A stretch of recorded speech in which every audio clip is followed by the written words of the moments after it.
Olá, meus amigos, tudo bom? Hoje o tema está, maravilhoso. Vamos falar sobre a igreja verdadeira. Prepare o seu coração e convide as pessoas para assistir com você esse tema maravilhoso e vital, hein? Vital. Eu tenho certeza que Deus vai te abençoar grandemente. A minha Bíblia já está aqui, a sua também já está aí, caneta, papel, direitinho. O seu grupo de estudos já está reunido e nós vamos agora começar analisando um capítulo que revela qual é a igreja verdadeira. Veja o que diz Apocalipse 12, verso 1, que diz assim: Viu-se grande sinal no céu, a saber, uma mulher vestida do sol, com a lua debaixo dos pés e uma coroa de 12 estrelas na cabeça. Bem, é importante que você entenda que no livro do Apocalipse, todas as vezes que aparecer a palavra mulher, mulher significa igreja. E essa definição e essa explicação que eu estou dando, eu tirei de Efésios capítulo 5, versos 23 a 31. A Bíblia deixa bem claro que mulher em profecia significa igreja, ou movimento religioso. E nesse caso, o Apocalipse 12 fala de uma mulher vestida do sol. Essa mulher do 12 é um símbolo da igreja verdadeira, ao passo que, no capítulo 17 do mesmo Apocalipse, fala de uma grande prostituta. E essa prostituta do capítulo 17 representa a igreja falsa.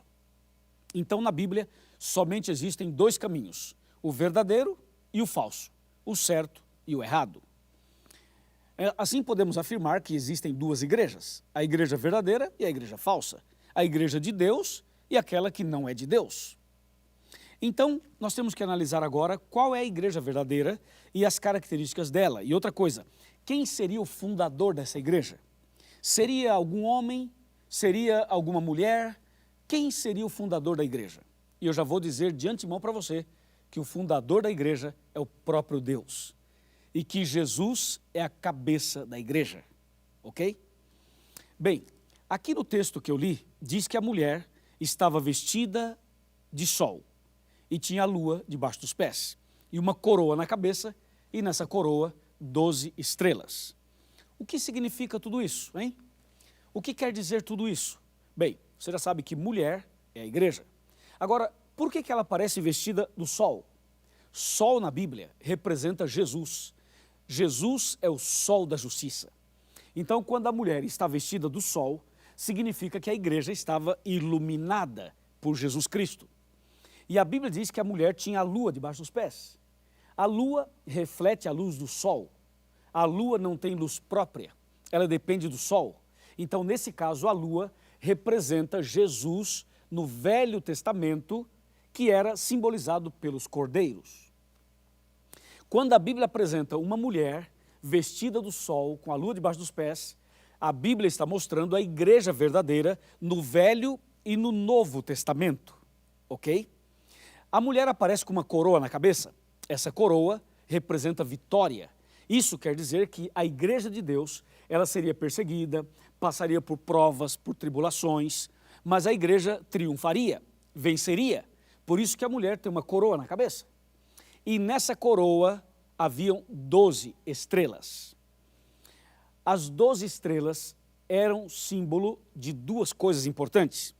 As estrelas representavam as 12 tribos de Israel no Velho Testamento e representavam também os 12 apóstolos no Novo Testamento. Porque estamos falando de uma igreja no Velho e no Novo Testamento. Então a coroa com 12 estrelas mostrando a igreja de Deus, tanto no Velho quanto no Novo, lá as 12 tribos e aqui os 12 apóstolos. E a Bíblia, ao narrar as características dessa igreja, mostra algo mais. E eu quero chamar a sua atenção para o verso 6, Apocalipse 12, verso 6.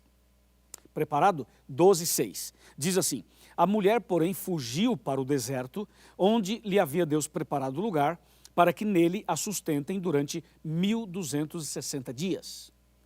Lembrando que estamos lendo Apocalipse, e Apocalipse é um livro profético. E por ser um livro profético, as palavras são simbólicas na sua grande maioria. Então, nesse caso, a mulher é um símbolo da igreja. Mas, nesse caso, quando diz que a mulher fugiu para o deserto, significa que essa mulher foi perseguida. E o período da perseguição, que aparece aqui no verso 6, diz que foi 1260 dias. É bom você saber que um dia profético equivale a um ano literal, conforme está escrito em Ezequiel 4, 6 e 7 e Números 14, verso 34. Ok? Então aqui nós temos a descrição da igreja verdadeira através da simbologia apocalíptica e no verso 7 mostra que a igreja seria perseguida por 1260 anos literais ou dias proféticos. Agora, se você fizer uma análise na história, você poderia me acompanhar, por exemplo, através de um gráfico. O gráfico é o seguinte: a igreja de Deus existe desde o começo do mundo, certo? Só que antes de Cristo era o judaísmo e depois de Cristo o cristianismo. O cristianismo surgiu a partir da morte de Jesus na cruz. Jesus morreu no ano 31 e quando ele morreu, aí começou a contagem do cristianismo. E aí vem do cristianismo, da morte de Cristo, até a volta dele nas nuvens dos céus, a igreja cristã passaria por 7 fases. 7 fases. E são as 7 igrejas de Apocalipse. São elas Éfeso, Esmirna, Pérgamo, Tiatira, Sardes, Filadélfia e Laodiceia. Essas 7 fases do cristianismo começaram no ano 31, como você pode ver, e terminariam, ou vão terminar, na volta de Jesus. Mas durante toda a história, desde Adão e Eva até a volta de Cristo, a igreja de Deus é a mesma. A igreja verdadeira não mudou. Os princípios são os mesmos. A igreja é a mesma. A base é a mesma.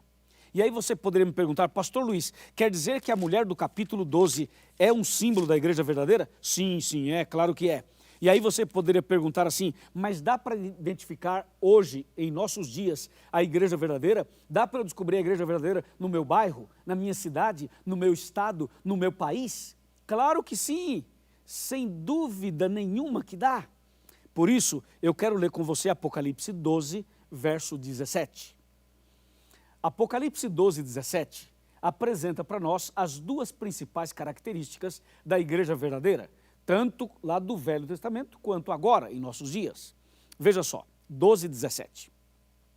Irou-se o dragão contra a mulher e foi pelejar com os restantes da sua descendência, os que guardam os mandamentos de Deus e têm o testemunho de Jesus. Ouviu? Então a igreja verdadeira tem 2 características. Ela guarda os mandamentos de Deus e tem o testemunho de Jesus. Essas são as 2 principais características da igreja verdadeira. Se você quer saber se a sua igreja é verdadeira ou não, é só você aplicar esse verso 17 aos princípios que a sua igreja defende. Veja se a igreja que você frequenta guarda os 10 mandamentos que aparecem em Êxodo capítulo 20 e se a igreja que você frequenta tem o testemunho de Jesus. Se ela tiver, é a igreja verdadeira. Agora, se não tiver, é falsa. E você tem que sair dela e tem que se unir ao povo de Deus. Tá certo? É isso que diz a Bíblia. Agora, eu queria apresentar a você 5 colunas da verdade. Ou seja, são as 5 colunas que mostram que a igreja é verdadeira ou que é falsa. Tá pronto? Tá preparado? Ok. Primeira coluna da verdade, para mostrar que a igreja é ou não é verdadeira. Primeira, está em Jeremias 10, verso 10. A primeira coluna é Deus. Deus é a verdade. A segunda coluna está em João 14, 6, quando Jesus mesmo disse: eu sou o caminho e a verdade e a vida. Jesus é a verdade. A terceira coluna está em 1 João capítulo 5, verso 6. É o Espírito Santo. O Espírito Santo é a verdade. A quarta coluna é a própria Bíblia. Está em João 17, verso 17, que diz assim: a tua palavra é a verdade. E a quinta coluna está no Salmo 119, versículo 151, quando diz: os teus mandamentos são verdade. Você viu? São 5. Deus, Jesus, Espírito Santo, a Bíblia e os 10 mandamentos. Ok? E quando você coloca isso à luz de João 16, verso 13, aí fica mais claro ainda, porque a Bíblia diz assim: quando vier o Espírito da verdade, ele vos guiará a toda a verdade. Então a igreja verdadeira, ela passaria por várias situações desde o começo do mundo. Ela foi perseguida, muitos morreram. Durante a Idade Média as coisas se complicaram. O inimigo usou a igreja romana, usou o sistema papal, usou o sistema imperial, usou tantas pessoas para pisar na verdade e para fazer calar a igreja de Deus. Mas Deus restaurou a verdade, Deus chamou o seu povo, levantou o seu povo e Deus então apresenta para nós hoje os princípios da igreja verdadeira. Ficou claro para você? Eu creio que sim. Então agora, para a gente finalizar esse tema, eu quero sentar aqui na minha cadeira e quero bater um papo com você. Ok. Você já está sentado aí em sua casa, eu estou sentado aqui na minha cadeirinha e eu quero chamar você para chegar mais perto. Vem mais perto, chega mais perto de mim. Eu quero falar com você. A Bíblia nos apresentou hoje as duas principais características da igreja verdadeira. É aquela que guarda os mandamentos de Deus e tem o testemunho de Jesus, você já sabe, ok? Mas eu também apresentei as 5 colunas da verdade. Você também já viu. Agora vem cá, você quer fazer parte da igreja verdadeira ou da igreja falsa? Lembre-se que em Apocalipse tem 2 mulheres, uma representa a igreja verdadeira e a outra a falsa. Eu já decidi. Eu decidi fazer parte da igreja verdadeira. Sabe que eu fui sacristão? Fui sacristão por 5 anos. E eu não conhecia a Bíblia, não sabia da verdade. Até que um dia, Deus usou uma pessoa e essa pessoa me ensinou a verdade. Eu aceitei, entendi e por isso eu estou aqui hoje. Sou um pastor da Igreja Adventista do Sétimo Dia. E estou pregando para você para lhe mostrar também o caminho, a verdade. E se você realmente deseja fazer parte da igreja verdadeira, se você quer fazer parte do povo de Deus, de Apocalipse 12, que guarda os mandamentos de Deus, que tem o testemunho de Jesus, se você quer fazer parte desta igreja, eu quero fazer um apelo para você. Você precisa terminar os estudos bíblicos, mas antes mesmo de terminar, você já pode frequentar a igreja, procurar a igreja adventista. Porque a igreja adventista do sétimo dia, ela aceita os 10 mandamentos e ela tem o testemunho de Jesus. A igreja adventista do sétimo dia aceita as colunas da verdade, aceita Deus, Jesus, o Espírito Santo, a Bíblia e os 10 mandamentos. Então, por isso eu sou adventista. Eu quero convidar você também para ser um adventista. Quero convidar você para ser batizado, para ser membro desta igreja, para ser uma nova pessoa, uma nova criatura, para ser meu irmão na fé, minha irmã na fé, para juntos nos prepararmos para a vida eterna. Então, você aceita fazer parte da igreja verdadeira? Você aceita ser membro desta igreja? Você quer nascer de novo? Ou você tem preconceito? Ou você tem barreiras? Ou você tem medo? Ou você já ouviu alguém fazer alguma crítica por aí e isso criou em você uma certa barreira? Meu amigo, minha amiga, Jesus ama você. E Jesus tem um propósito para você. E está lhe chamando agora para tomar essa decisão. Agora eu quero ver, você quer tomar essa decisão? Eu sei que você quer. Então vamos fazer o seguinte, se você quer de verdade, eu quero fazer um convite para você. Levanta dessa cadeira, levanta desse sofá, levanta dessa cama e coloque-se de joelhos junto comigo. Eu vou me ajoelhar e eu quero convidar você que quer ser batizado, que quer ser membro da igreja verdadeira de Apocalipse 12. Eu desafio você agora a se ajoelhar, ok? Você pode pensar assim, pastor Luiz, mas eu tenho problemas nos joelhos, não posso ajoelhar, ou então eu estou enferma ou enfermo, não dá, ou tenho um problema, não dá. Ok, se não dá, não há problema, fique sentado, deitado ou em pé. Mas se você puder, ajoelhe-se, porque eu vou me ajoelhar aqui e vou orar por você que tomou essa decisão. Está preparado? Então eu vou me ajoelhar aqui agora e eu quero convidar você para vir junto comigo. Pode vir. Ajoelhe-se também, vamos. Tem que ser rápido, não podemos demorar. Ajoelhe-se agora que eu quero entregar a sua vida nas mãos de Deus. Entendeu? Veja, eu não estou pedindo o seu dinheiro, não estou pedindo os seus bens materiais, eu estou pedindo para que você aceite a verdade e faça parte da igreja verdadeira. É isso que eu estou te pedindo. Para você ser batizado e ser batizada. Amém? Ok? Estamos de acordo? Amém. Glória a Deus. Aleluia. Louvado seja Deus.